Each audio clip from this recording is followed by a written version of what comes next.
ইনসাফ সিনেমার trailer release করা হয়েছে। সন্ধ্যা ঠিক 7:30টায় রিলিজ করার কথা থাকলেও এর কতক্ষণ পরে এই ট্রেলারটি রিলিজ করা হয়। ট্রেলারের শুরুতেই আমরা দেখতে পাই ইউসুফ নামের একজন, যে কিনা শহরের সবচেয়ে বড় গ্যাংস্টার, যে আবার ফিরে এসেছে এই শহরে। সে কাউকে মারতে কোনো দ্বিধাবোধ করে না, সে ইজিলি সবাইকে মেরে ফেলে। সে কোনো সাধারণ গ্যাংস্টার না, সে খুব সহজেই মানুষকে মারতে পারে। টিজারটা যখন শুরু হয়, শুরু থেকেই কিন্তু ভায়োলেন্স দেখানো শুরু হয়েছিল। তো একটা সময় গিয়ে দেখি শরীফুল রাজ যখন একজনকে মারছে, ঠিক তার পাশেই দাঁড়িয়ে আছে তাসনিয়া ফারিন, এবং তাসনিয়া ফারিনের সামনে শরীফুল রাজ যখন তার মুখের ভিতরে একটা চাকু নেয়, সেই বড় তরোয়ালটিকে দেখতে একদম অস্থির লাগছিল। তার পরের সিনে আমরা শরীফুল রাজকে দেখি সে এত বড় একটা বন্দুক নিয়ে সবাইকে ধ্বংস করে দিচ্ছে। ভাই, কি ধরনের লীলা খেলা চলছে বাংলা সিনেমা ইন্ডাস্ট্রিতে!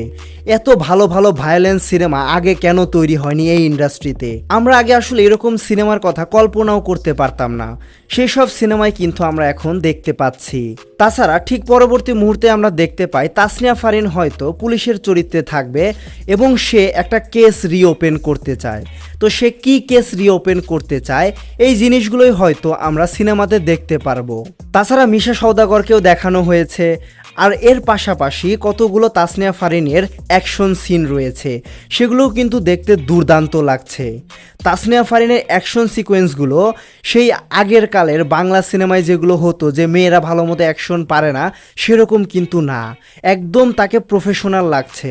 আমরা যেরকম দেখে থাকি টাইগার 3, সেখানে যখন মেয়েরা অ্যাকশন করে, ঠিক সেরকমভাবে তাসনিয়া ফারিনকে এখানে প্রকাশ করা হয়েছে। কিন্তু আমি পার্সোনালি লাস্টের সিনটার জন্য অবাক হয়ে গিয়েছি। তো এগুলো তো শুনলেন আসলে ইনসাফ সিনেমার ভালো দিক। খারাপ দিক আসলে কি হয়েছে?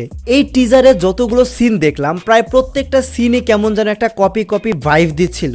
এখন এটা আপনারা বিশ্বাস করেন আর নাই করেন, আমি এটা অবশ্যই বলবো যে বিভিন্ন ধরনের সিনেমা থেকে কপি করে আসলে এই সিনেমাটা বানানো হচ্ছে।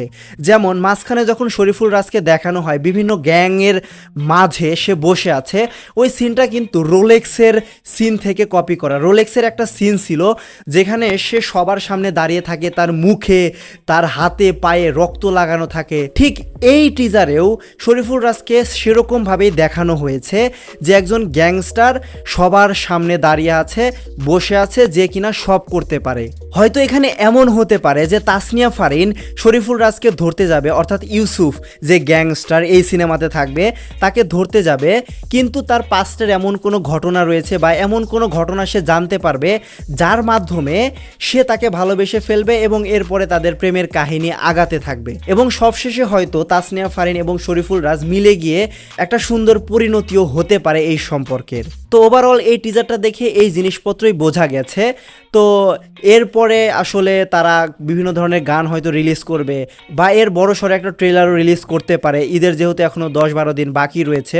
আশা করব ইনসাফ সিনেমাটা একটা ভালো গল্প হোক, ইনসাফ সিনেমায় ভালো অ্যাকশন থাকুক। তো সব কিছু মিলিয়ে ইনসাফ সিনেমাটার এই ছিল আমার তরফ থেকে টিজারের রিভিউ।